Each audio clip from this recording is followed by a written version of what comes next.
Muy buenas tardes, tengan todos.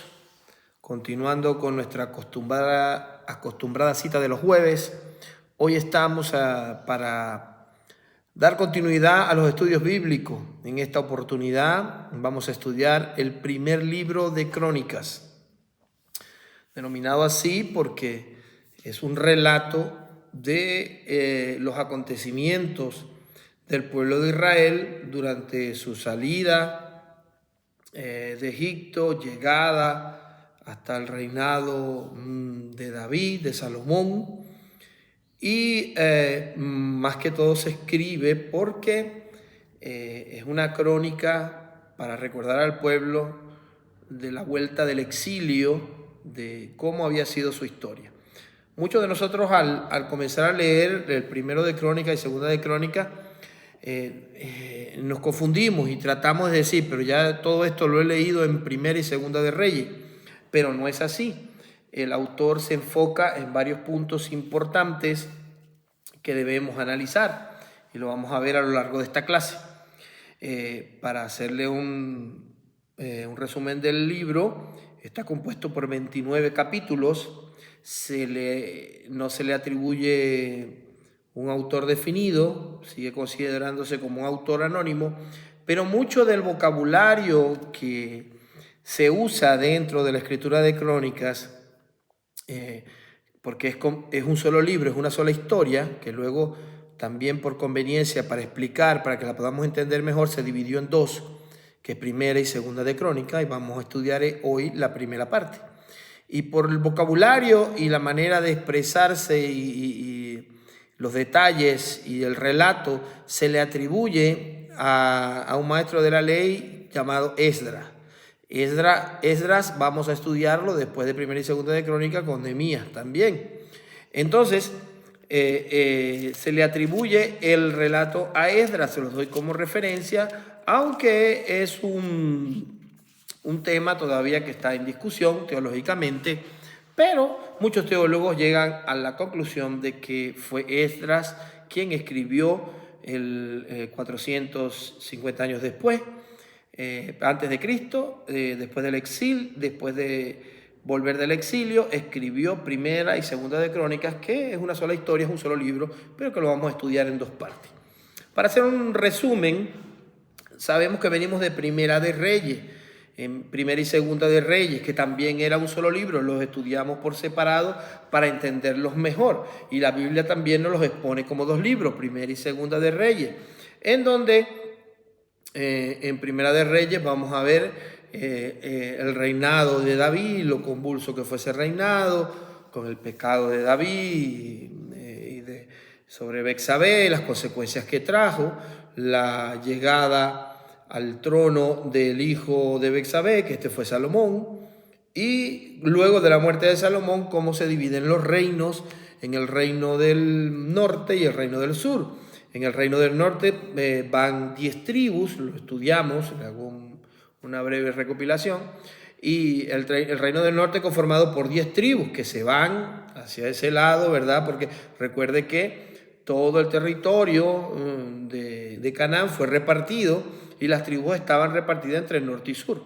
Hacia el sur estaba la tribu de Judá, la tribu de Benjamín y los levitas, que no tenían territorio como tal. Eso lo vimos en los libros pasados de la tribu de Leví, del libro de Levíticos y el libro también de Números y Deuteronomio, como vimos cómo fueron repartidos los territorios para el pueblo de Israel. Entonces, recordemos que en Primera de Reyes, al final de Segunda de Reyes, el pueblo de Israel se separa en dos reinos, el reino del norte, que es denominado Israel, y el reino del sur, que es denominado Judá. El reino de Judá estaba formado por dos tribus muy importantes, una es la tribu de Judá y una es la tribu de Benjamín. Y algunos levitas que no tenían territorio se repartieron, porque recuerde que los levitas fungían como sacerdotes, como salmistas, adoradores, que alababan y que preparaban todas las cosas del templo para porque estaban dedicados solamente a eso, al trabajo del templo, así designados por Dios desde Moisés, que Moisés dio la orden que la tribu de Leví iba a ser separada. Dios le dio la orden a Moisés que la tribu de Leví no iba a tener herencia, sino que su herencia sería el sacerdocio perpetuo en el templo. Es decir, de esa tribu nacerían los sacerdotes, vendría de la descendencia de Aarón todos los sacerdotes que servirían en el templo, primero en el tabernáculo y luego en el templo. Recuerden el mover del pueblo de Israel por el desierto con el tabernáculo hasta la llegada a Jerusalén, donde el rey David establece el templo, el lugar para hacer el templo, pero que lo construye su hijo Salomón. Entonces Esdras es un maestro de la ley, un sacerdote que viene directamente de la descendencia de Aarón, es descendiente directo de Aarón, y muy probablemente sea quien escribió estas dos recopilaciones de Primera y Segunda de Crónicas, que es una sola historia, que teológicamente se divide en dos para la mayor comprensión. Y hoy vamos a estudiar la primera parte de Crónicas. Vamos a entender que aunque relata muchas cosas que ya vimos en Primera y Segunda de Reyes, hay una orientación específica para este libro y que no pasa por alto. Recuerde que el pueblo de Israel viene de algo muy convulso en Primera y Segunda de Reyes, donde hay 20 reyes en el reino del norte, 20 reyes en el reino del sur, de los cuales los del norte, los 20, todos caminaron de espaldas a Dios, y el reino del sur solo tuvo 8 que hicieron lo correcto delante de los ojos de Dios, y 12 también caminaron, no hicieron lo bueno delante de los ojos de Dios. Y esto provocó juicio, y vimos también en Segunda de Reyes como 2 profetas que Dios colocó para llamar arrepentimiento al pueblo y de alguna manera que fungieran como jueces. Dijimos que vinieron a ser como unas figuras de jueces y que alertaban al pueblo de su pecado. Estos fueron Elías y Eliseo, y los estuvimos viendo allí en los acontecimientos que ocurrió en Segunda de Reyes y sus historias, y aún muchos de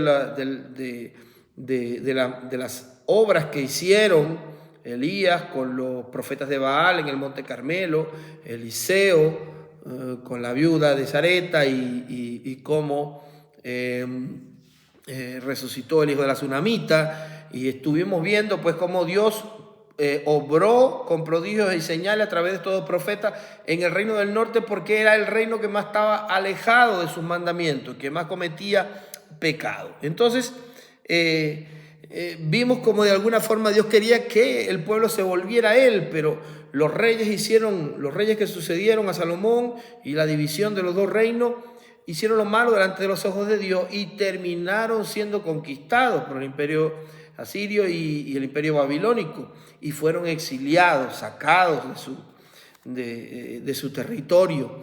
Y aún los nobles, y ahí vamos a ver las historias luego de Daniel y los que estaban junto con él, fueron llevados cautivos a Babilonia, del reino del sur, de Judá. Y más adelante vamos a ver cómo fue la historia de ellos en ese cautiverio. Pero aquí el autor de Primera de Crónicas nos está narrando la vuelta y nos está haciendo hincapié en algunos aspectos que es necesario que le prestemos atención en Crónicas, porque son muy importantes para luego, como les he dicho, libro a libro, ver cómo aparece la figura de Jesús en cada uno de los libros del Antiguo Testamento y cómo se relaciona esto con el ministerio de Jesús en la tierra. Muchas cosas de la vida de Jesús a veces no la entendemos porque tenemos que irnos a la historia, porque Jesús cumplió ciertas pautas dentro de su ministerio. Fue bautizado después de los 30 años, estaba sujeto a sus padres durante esa edad, tuvo que permanecer bajo el cuidado de los padres terrenales que tenía, en este caso José y María, porque no se interpuso pues en muchas cosas que eran ya tradición de la ley, sino que se dice de Jesús que Él vino a cumplir toda la ley, no a abolirla. Entonces ahí vamos a ver en estas historias cómo Jesús se apega a todo lo que estaba fundamentado en los libros históricos y de la ley y aún de los profetas, y no viola ninguna de las leyes. Y por eso es importante conocer estas historias para luego extrapolarlas a la vida de Jesús y poder entender el ministerio de Jesús.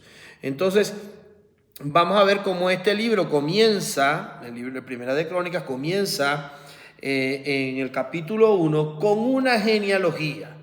Y parece un poco tedioso volver a estudiar la genealogía, pero recordemos que este es un pueblo que viene del exilio, que viene de ser conquistado y entregado en manos de sus enemigos por causa del pecado y de la desobediencia. Lo vimos al final de Segunda de Reyes, y viene del exilio. Entonces el autor de Crónicas les recuerda o trata de hacer un recordatorio, una genealogía de dónde provienen ellos. Y imagínense dónde comienza, que comienza desde Adán. Y les va diciendo uno a uno, en un orden muy estricto, cómo es la genealogía hasta los tiempos de David. Para él es muy importante el reinado de David, porque sobre David, sobre el rey David, está la promesa de que de su descendencia nacería un rey del cual su reino no tendría fin. Y estaba hablando de Jesús. Cuando el pueblo de Israel vuelve del exilio en Crónica, el autor comienza a decirle: mira ustedes, esta es su identidad. Su identidad no está allá en Babilonia, no está en el cautiverio. Ustedes no son esclavos, fueron liberados de Egipto y ahora el Señor los devuelve a su tierra, y esta es la verdadera historia. Entonces él basa la historia desde el capítulo 1 hasta el capítulo 9 en la genealogía, y comienza, y ahí es donde parece repetitivo de Primera y Segunda de Reyes, comienza a contarle de nuevo todos los acontecimientos. Recordemos que era otra generación, recordemos que ellos tenían que volverse a Dios, y este era el objetivo de este libro, de que ellos pudieran conocer su historia, pudieran conocer la verdad de dónde vienen y pudieran restablecer su comunión con Dios, y también de alguna forma apegarse a sus mandamientos y cumplirlos para no volver a sufrir las consecuencias. Entonces vamos a ver una historia detallada de los orígenes del pueblo, algo histórico desde el capítulo 1 hasta el capítulo 9 en el primer libro de Crónicas. Y vamos a ver también cómo hacen énfasis también en el reinado de David, muy importante, del reinado de David y de la procedencia de David, que viene de la tribu de Judá. Recuerde todo lo que se dice luego de Jesús: el león de la tribu de Judá, el hijo de David. Y vamos a este libro, nos despeja muchas dudas de por qué era nombrado así Jesucristo. Y es importante leerlo. Y la genealogía del capítulo 1 al capítulo 9 no podemos perder detalle, porque hay muchas cosas claves, ¿verdad?, que no se dicen en Primera y Segunda de Reyes. Aquí el autor se enfoca en establecer una descendencia clara, un linaje claro, de dónde vendría el Mesías y por qué habían acontecido todas estas desgracias al pueblo de Israel, y que Dios no se había olvidado de ellos. Como para un pueblo que vivió un cautiverio, era fácil preguntarse: bueno, pero el Señor no nos prometió rey perpetuo de la descendencia del linaje de David. ¿Qué hacemos aquí en Babilonia con un Dios extranjero? Pero debemos entender que Dios no olvida sus promesas, y que todo lo que hagamos en esta generación repercute en las generaciones siguientes. Y Dios se acordó de la promesa de David, y por eso vuelve del cautiverio después de que ellos sufrieran la consecuencia, no de que Dios lo enviara y los babilonios y los asirios los conquistaran, sino que ellos cometieran pecado y hicieran lo malo delante de los ojos de Dios, y la consecuencia del pecado los alcanzó. Pero Dios no olvida la promesa y los trae de nuevo a Jerusalén. Entonces, a partir del verso de ese capítulo 1 y hasta el capítulo 9 vamos a ver esa genealogía desde Adán hasta David y cómo Dios muestra a través de estos capítulos su fidelidad. Él permanece fiel a sus promesas. Él le prometió algo al pueblo de Israel y a pesar de todo el pecado y todo lo que ellos hicieron adorando a otros dioses, recuerde que el reino del sur estableció dos templos y colocó el reino del norte estableció dos templos y colocó dos becerros de oro para adorarlo. Esto era para evitar que ellos descendieran a Jerusalén, al templo que estaba en Judá, que era el templo que fundó, o el sitio del tabernáculo que fundó David, el templo que fundó Salomón, para que ellos descendieran allí y pudieran adorar al Dios verdadero. Entonces hicieron dos becerros de oro, colocaron dos templos con becerros de oro en el reino del sur para mantenerse alejado del reino del norte, para mantenerse alejado del reino del sur. Y esto provocó que ellos se volvieran más al mundo, al pecado, a las tribus que los rodeaban y se mezclaran en cultos como por ejemplo a Baal, que lo estableció Acab, y Jezabel en el reino del norte, y que acarrearon con ellos juicios tremendos de parte de Dios.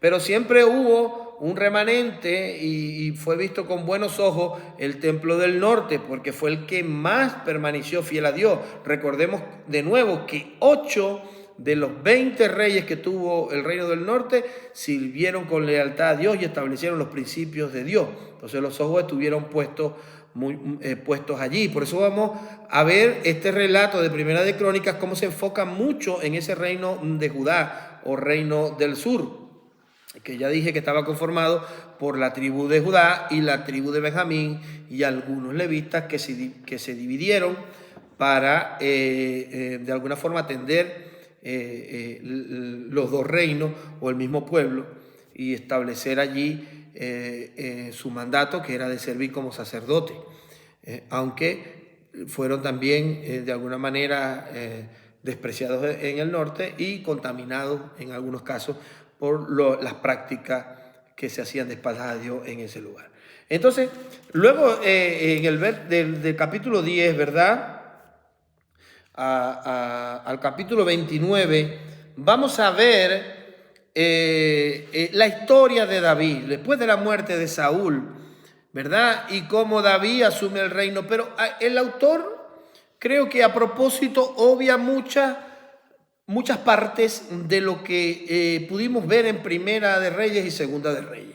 Aquí no se habla de cómo accedió David al trono, cuáles fueron el pleito de David, las cosas que David hizo, y no da detalle de cómo David enfrentó a Goliat, por ejemplo, y de muchas cosas. Tampoco de la persecución de Saúl a David, que sí lo vimos en Primera y Segunda de Reyes, ¿verdad?, cuando David es ungido, y después como Saúl comienza a tener celos por él. No lo detalla el autor aquí en Primera de Crónicas, sino que por el contrario se enfoca en las cosas buenas o en las cosas que interesan para seguir el linaje y establecer de nuevo la comunión a través del ejemplo de David.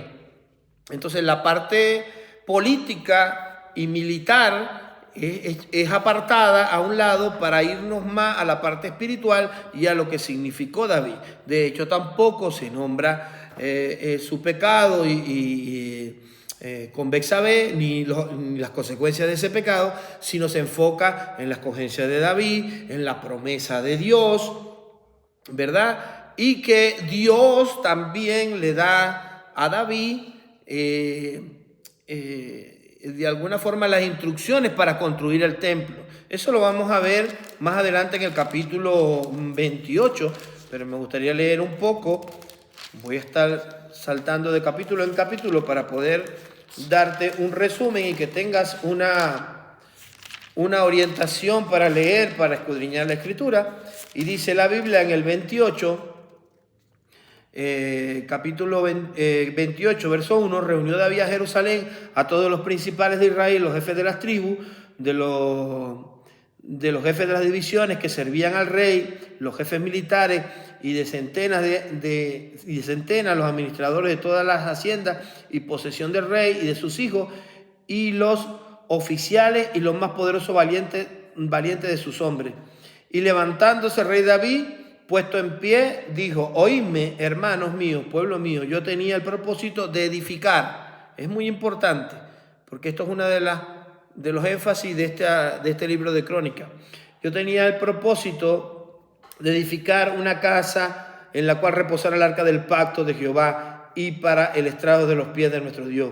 Y había ya preparado para edificar, mas Dios me dijo: tú no edificarás casa en mi nombre, porque eres hombre de guerra y has derramado mucha sangre. Pero Jehová, el Dios de Israel, me eligió de toda la casa de mi padre para que perpetuamente fuese rey sobre Israel, porque a Judá escogió por caudillo, y de la casa de Judá a la familia de mi padre, y de entre los hijos de mi padre se agradó de mí para ponerme por rey sobre todo Israel. Y de entre todos mis hijos, porque Jehová me ha dado muchos hijos, eligió a mi hijo Salomón para que se siente en el trono del reino de Jehová sobre Israel. Entonces aquí estamos viendo cómo el autor hace énfasis en la promesa del reino perpetuo de David, de que Dios le prometió que siempre iba a haber alguien, un hijo alguien de su descendencia sentado en el trono. Y esto nos va a llevar directamente al nacimiento de Jesús, proveniente del linaje de David, de la tribu de Judá. Por eso creo que hace mucho énfasis el autor, ¿verdad?, en estos acontecimientos, y en estos capítulos 27, 28 y 29 vemos una figura también que se vuelve a presentar, como en Éxodo 25, 9, cuando Moisés baja del monte Sinaí y les he dado las medidas, el diseño del tabernáculo donde iba a estar el arca del pacto. Recordemos que ya en ese entonces el arca está dispuesta, que representa la presencia de Dios, y les da a Moisés exactamente las dimensiones, la estructura, los planos de lo que iba a ser ese tabernáculo donde iba a reposar el arca. Y aquí vemos ahora en Crónicas cómo Crónicas nos lleva de nuevo a una comparación de ese relato, en donde coloca ahora a David como ese hombre que Dios escoge para que le diseñe o darle las instrucciones para construir un templo más grande en Jerusalén, un templo donde iba a reposar el arca. Vimos en acontecimientos atrás cómo llevando el arca de una manera incorrecta, llevándolo hasta Jerusalén, sin tomar la consideración ni la reverencia, alguien muere, Usa muere, ¿verdad?, por tocar el arca del pacto, y el pueblo de Israel teme un poco, y el arca reposa en la casa de Obed-Edom. Pero luego David, entendiendo que debía hacerlo de una manera correcta, y Salomón también, la llevan hasta Jerusalén, hasta finalmente depositarla en el templo donde iba a estar para su reverencia y adoración por todo el pueblo. Entonces, el templo original siempre quedó en Jerusalén, en el reino de Judá. El reino del norte, con su capital en Samaria, ¿verdad?, no tuvo el arca en su poder, no, pues reposó aquí en el reino del sur, en la tribu de Judá. Por eso el autor de Primera de Crónicas está enfocando su relato en lo que fue el reinado de David y el reino del sur, que es el reino de Judá, para que podamos entender de dónde va a salir ese Salvador, de dónde Dios va a restaurar de nuevo su comunión con el pueblo de Israel. Y él está enfocado pues en el templo y en las cosas que hizo David para lograr hacer ese templo. Como leí ahí en el capítulo 28, no le cedió la oportunidad porque David era un hombre de guerra y había derramado mucha sangre, sino que cumplió la promesa en su hijo Salomón. Y aquí vemos de nuevo algo importante que Dios toca mi corazón para hablarle al pueblo en muchas oportunidades durante mis prédicas, que Dios no te está mirando solamente a ti cuando tú le sirves, cuando tú te consagras para Él. También está mirando a las generaciones futuras y Él va a cumplir su promesa. Pero ten cuidado porque no te mira solo a ti. Para Él es indiferente que se cumplan tus hijos si así tú no te apartas de Él. Aquí vemos al pueblo de Israel apartándose, las generaciones que vinieron después de David y son llevadas cautivas a Babilonia, pero Dios no olvida su promesa, los trae de regreso y cumple la promesa que le hizo a David. Entonces vemos a un Dios eterno, omnisciente, omnipotente, omnipresente, que no olvida su promesa y Él va a cumplir su promesa, así haya partido David de la tierra, así tú y yo nos hayamos ido de nuestro tiempo en este cuerpo y en esta vida terrenal. Él va a cumplir su promesa con las generaciones futuras.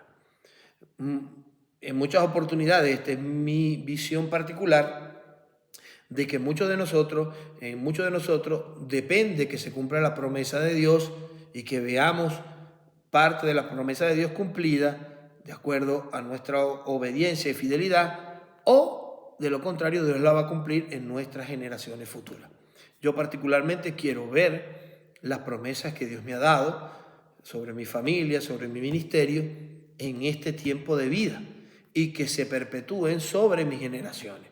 Pero para eso debo llevar una vida, como muchas veces debemos entender, de santidad, de amar a Dios y amar a mi prójimo y cumplir sus estatutos, sus leyes, sus mandamientos, para poder ver en vida terrenal la promesa de Dios cumplida. En este caso, en el pueblo de Israel no ocurrió así. Se le dio una promesa a David y las generaciones futuras se separaron. Incluso David cometió error, Salomón cometieron errores, terminaron desviándose del propósito, pero Dios no olvidó su promesa y volvió de nuevo a tratar con el pueblo de Israel cuando volvieron de Babilonia. Entonces vamos a ver aquí después del capítulo 10, aún David preparando todo para construcción del templo, reservando materiales, preparando a los levitas y preparando también a gente de adoración para que estuviera ahí atento. En pocas palabras, él pareciera que quería construir el templo hasta que el Señor lo confronta y le dice: tú no lo vas a hacer, lo va a hacer tu descendencia. En este caso, el hijo de Betsabé, es bueno recordarlo, Dios redime también la vida de Betsabé después de todo lo que pasó con Betsabé, Urías y David, ¿verdad? Y de esa descendencia de uno de los más jóvenes, porque David tenía otras esposas, Dios va a cumplir la promesa y le va a permitir a ese descendiente directo de David, al hijo de David, Salomón, construir el templo.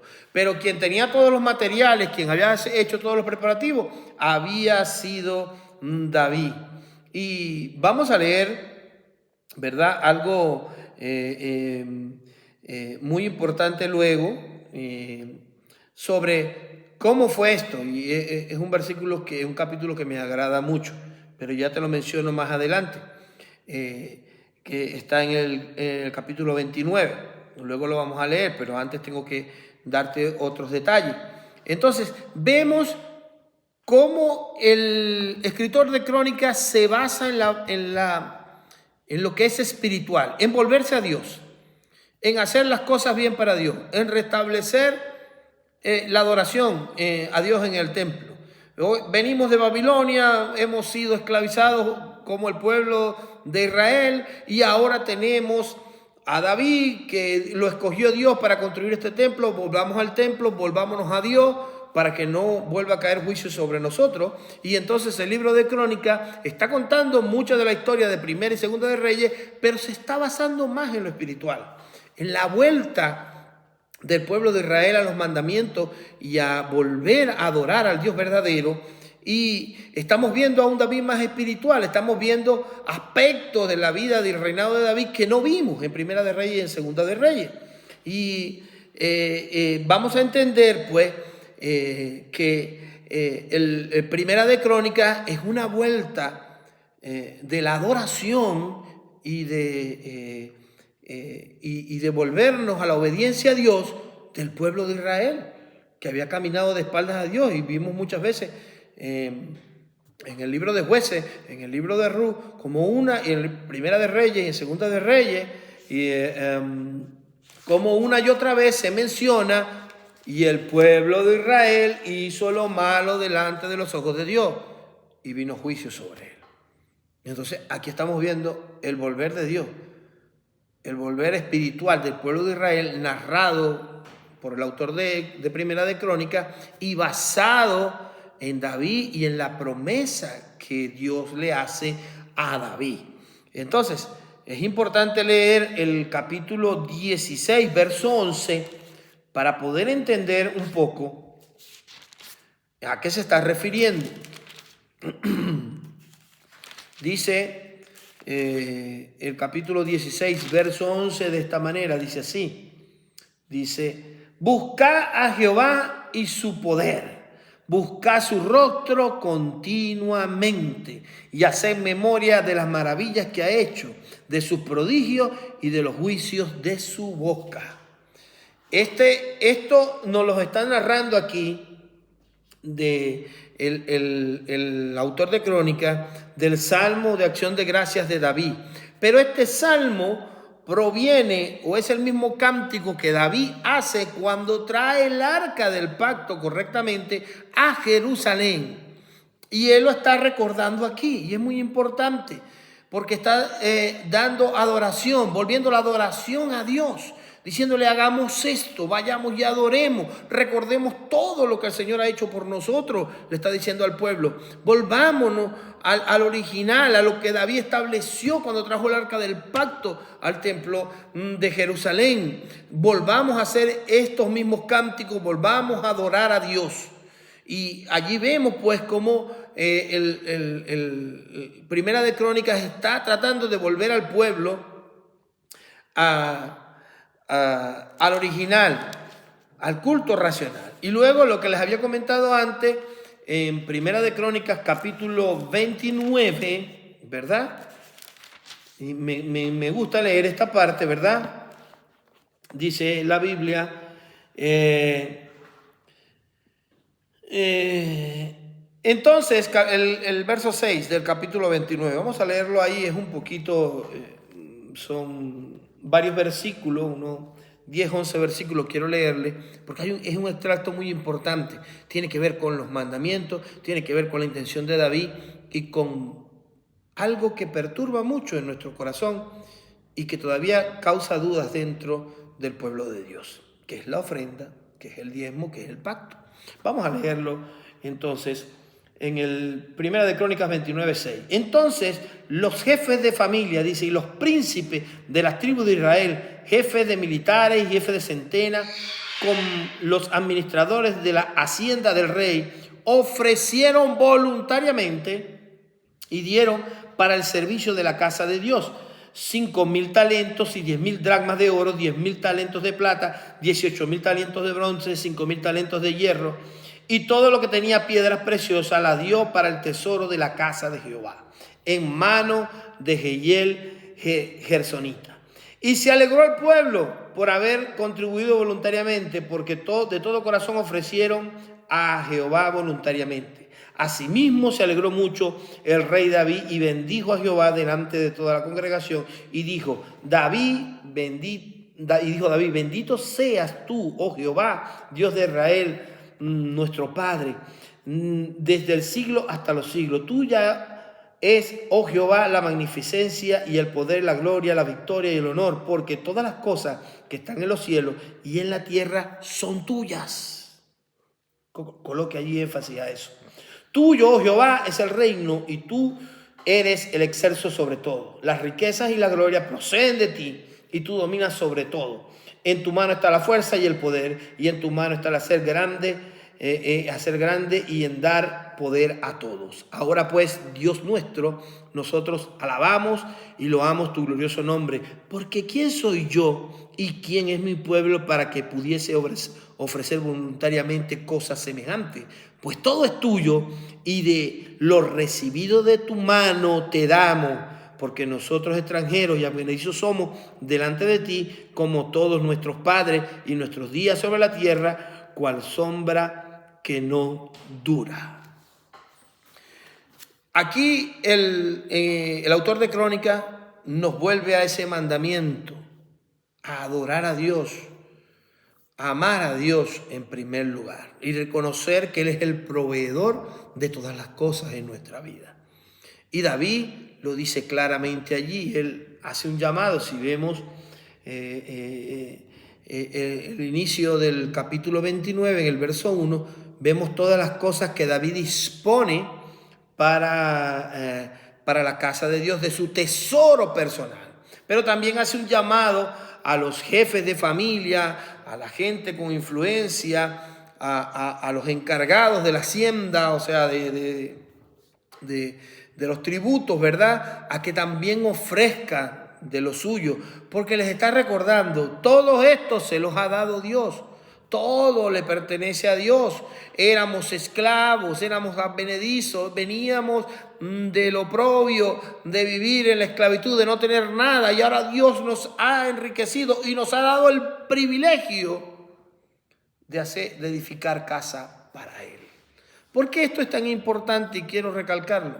Porque es la lucha todavía de mucho pueblo de Dios y de muchas iglesias que atribuimos a nuestro esfuerzo, a nuestra propia autosuficiencia, las cosas que tenemos.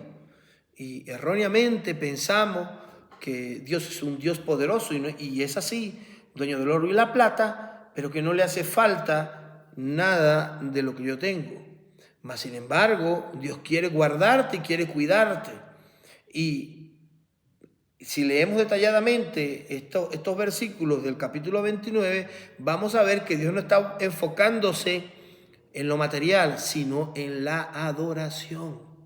Y la adoración significa adorar a Dios con todo lo que tengo, todo lo que Dios me ha provisto, aún mi salud, aún mi vida debe estar al servicio de Dios y aún los bienes materiales que tengo. Y esta es la exhortación que le hace David al pueblo y le dice, apoyen a mi hijo, démosle todo lo necesario, que no falte nada para la construcción de ese templo, donde va a reposar nada más y nada menos que la presencia misma de Dios a través del arca del pacto. Entonces, no es algo que se nombra nada más en los libros de la ley y en los mandamientos que Dios le da a Moisés. David se los está recordando al pueblo. Vuélvanse a lo espiritual, vuélvanse a Dios, al culto racional, a la adoración. Si hay que edificar, y lo vamos a ver más adelante con Edra y Nehemías, si hay que restaurar el templo de nuevo, vamos a restaurarlo, pero que tengamos un sitio donde nos reunamos a adorar a Dios, como una iglesia, como pueblo. La corriente de este mundo nos lleva hoy en día a decir, al individualismo, a decir, yo puedo adorar a Dios desde mi casa, no hay problema, yo estoy ahí encerrado con el Señor. Y es verdad, Dios está en todas partes. Dios puede encontrarse en nuestra intimidad, pero también públicamente debemos hacerlo. Y debemos anunciar las buenas nuevas de aquel que nos llamó de las tinieblas a la luz admirable y reunirnos para que el mundo sepa que hay pueblo de Dios que ora, que hay pueblo de Dios puesto de acuerdo para adorar a Dios y que hay sitios donde se puede todavía, en algunas partes del mundo, porque no en todas se puede hacer, hoy, en este tiempo convulso que vivimos, se puede adorar a Dios y a través del mover o de la ayuda de hermanos de la fe, podemos también ser renovados y restaurados para poder restablecer nuestra comunión con Dios. Y esto es lo que le está diciendo a través de esta historia el autor de Crónica. David se enfocó en eso. David no solamente preparó su reinado para que fuera grande, David preparó muchas de las cosas que Dios le dio para establecer una casa y para establecer de nuevo la adoración en un sitio donde todo el pueblo pudiera visitarlo y tener comunión con Dios. Todas estas cosas de este libro de Crónicas, de primer libro de Crónicas, se apegan mucho a nuestra manera de vivir y a nuestro diario vivir, aún en esta época en la cual desarrollamos nuestra vida. Más de 3000 años después, estamos también luchando con volvernos espiritualmente al Señor y abandonar un poco las prácticas que no le agradan al Señor y otros ídolos que por ahí pueden estar de alguna manera quitándole el lugar a Dios en nuestra vida, y volvernos espirituales para buscar la presencia de Dios. Y entonces así termina con la muerte de David, ¿verdad? El capítulo 29 del primer libro de Crónicas, y la semana que viene vamos a estudiar la segunda parte del libro de Crónicas, que también está basada en la historia de Salomón, de la construcción del templo y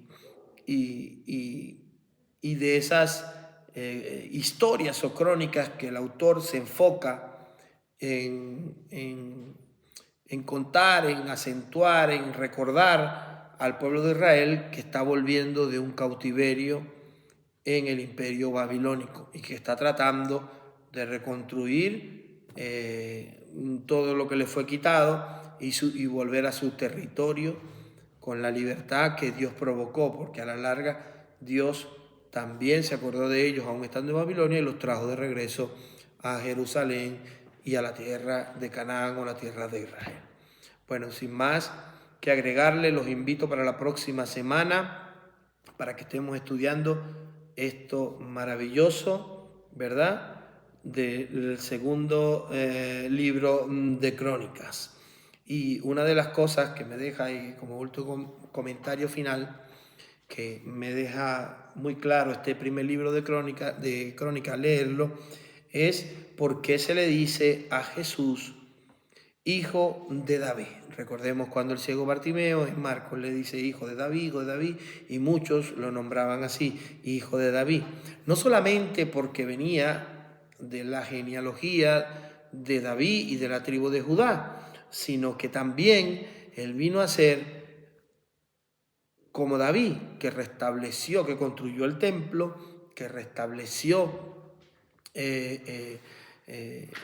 la confianza del pueblo cuando se separó por la lucha de Saúl y él por el reinado,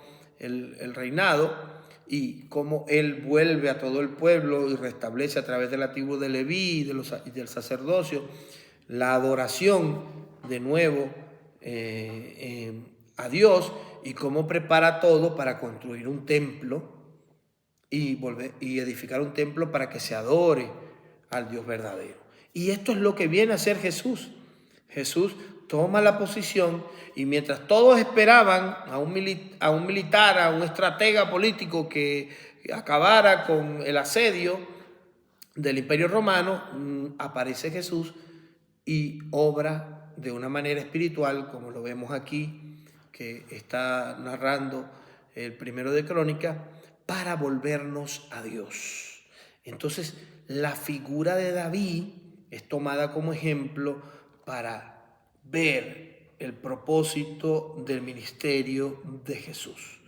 Como Jesús viene a reinar no con espada, no con ejército, sino que viene a restablecer el fundamento de la adoración al Dios verdadero, a través de un ministerio de amor, paz, perdón y misericordia. Y por eso él luego llega a ser el rey perpetuo y establece su reinado, que según la Biblia no tiene fin, porque ya él murió y resucitó y se sentó a la diestra del Padre. Bueno, Dios te bendiga y nos vemos la próxima semana para estudiar el segundo libro de Crónicas.